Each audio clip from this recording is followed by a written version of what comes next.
शामिल करते हैं ब्रुकलिन न्यूयॉर्क से, जहां पर कॉमन ग्राउंड कम्युनिटी सर्विसेज के प्लेटफॉर्म से ज़ेरे सरपरस्ती इलामा मुश्ताक अहमद कम्बो, मोहम्मदी मोलाई और माजिद हसन जनाब चौधरी आशिक रसूल, director common ground services Brooklyn New York की क़यादत में रमजान राशन पैकेज के वसी पैमाने पर तकसीम का एक शानदार और बामकसद प्रोग्राम मुनक्कद किया गया।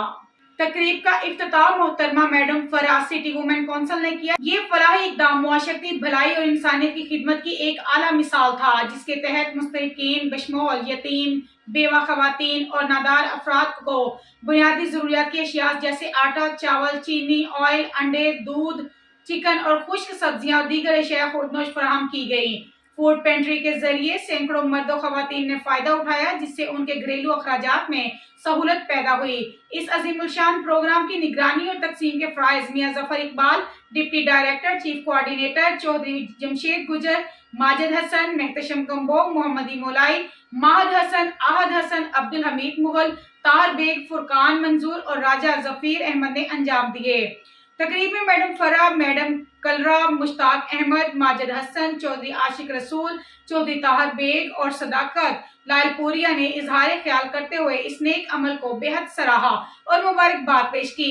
मुकर्ररीन ने इस कार्य खैर को खिदमत खल्क का अजीम नमूना करार दिया और इसके तसलसल की अहमियत पर जोर दिया। अपने खिताब में इलामा मुश्ताक अहमद कम्बो, मोहम्मदी मोलाई और माजिद हसन ने कहा कि ये फूड पेंट्री हमारे लिए बाइस फख्र है और हम इसे मजीद वसअत देने का अज़म रखते हैं। उन्होंने कहा कि खिदमत खल्क का जज्बा हमारे लिए सबसे बड़ी दौलत है और जैसे पाकिस्तान में हम जरूरतमंदों की मदद करते हैं, वैसे ही अमेरिका में भी अल्लाह ताला ने हमें इस कार्य खैर का मौका अता किया। उन्होंने दुआ की कि अल्लाह ताला हमें हमेशा बिला तफरीक रंग, नस्ल, मजहब और मसलक इंसानियत की खिदमत की तौफीक अता फरमाए। ये बाबरकत तकरीब दुआए कलमात के साथ इख्तिताम पजीर हुई और शुरा ने अज़म जाहिर किया कि आइंदा भी ऐसे फलाही मंसूबों को जारी रखा जाएगा। मजीद ऐसी खबरों से बाखबर रहने के लिए हमारे चैनल को लाइक, शेयर, सब्सक्राइब जरूर करें और बेल आइकन दबाना ना भूलिएगा, ताकि आने वाली हर नई वीडियो आपको मौसूल हो सके। तो देखते रहिएगा चैनल 1 by 1 न्यूज़ HD।